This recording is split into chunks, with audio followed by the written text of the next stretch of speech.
Let's start with an easy question. How many colors are there in a rainbow? Would you say 5, 7, 10? At some point in your schooling, you were probably told that a rainbow has a fixed number of colors. The common explanation is that the human eye sees just 7 colors: red, orange, yellow, green, blue, indigo, and violet, and hence many of us were told as children that there are 7 colors in the rainbow. But that's not quite correct. A rainbow is a continuous spectrum of colors, at least according to our models of physics.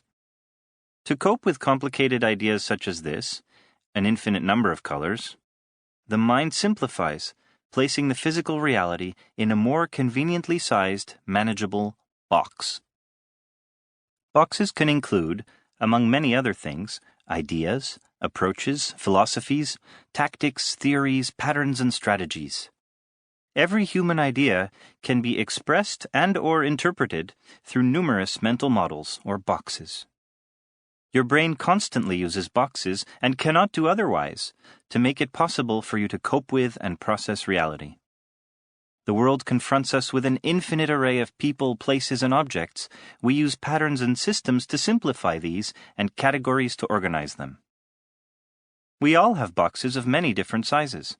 The smallest type of box would be a grouping of like things, such as the consumer electronics companies or the set of coffee shops in my neighborhood.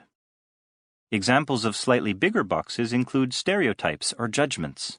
Our customers love chocolate, or basketball players are tall.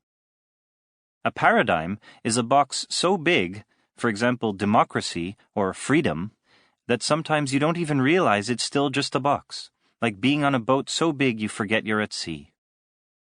Boxes of other sizes include what we commonly call structures, hypotheses, frameworks, mindsets, frames of reference, and so on. All of these various boxes help make the world more manageable.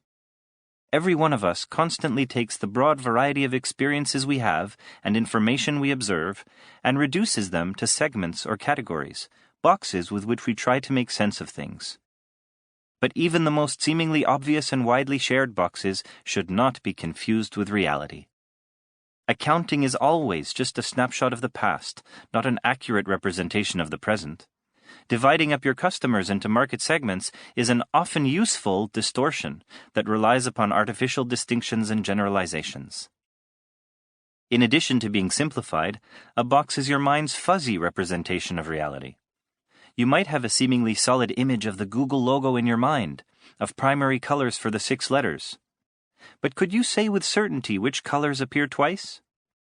Your boxes help you make sense of things, but only up to a certain level of detail, in this case, enough to avoid confusion with some other company's logo, and only for a certain period of time. Every box is subject to revision, refinement, and even replacement. For example, suppose you're eating dinner in a restaurant, and a gray-haired man, who appears to be in his mid-50s, dressed in a well-tailored suit, walks in, accompanied by a much younger woman dressed in jeans and a t-shirt. They look vaguely alike, and you immediately decide that they are father and daughter. When they sit down at the table next to you, however, you notice telling attributes and slowly learn more about them.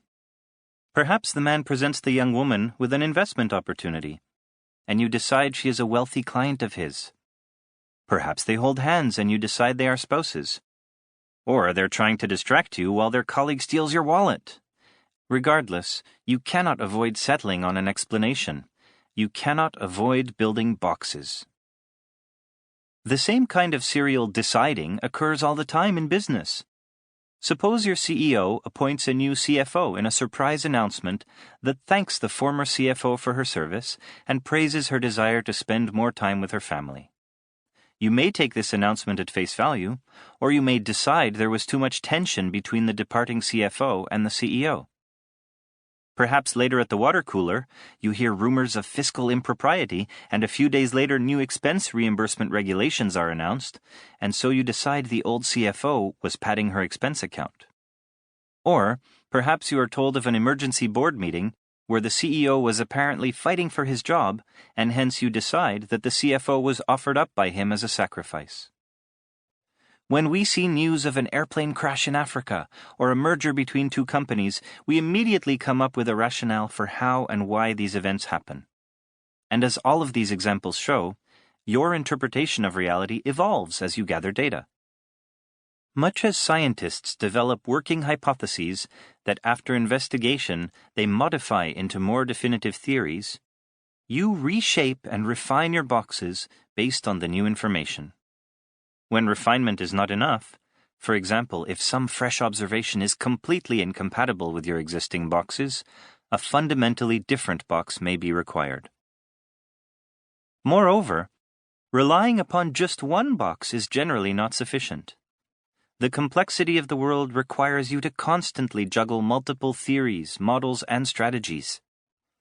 As your box describing the couple in the restaurant evolved, you also used and updated other mental models, such as whether the soup was any good, which fork to use for dessert, whether to respond to the waitress honestly when she asked how your meal was, and how much to tip her.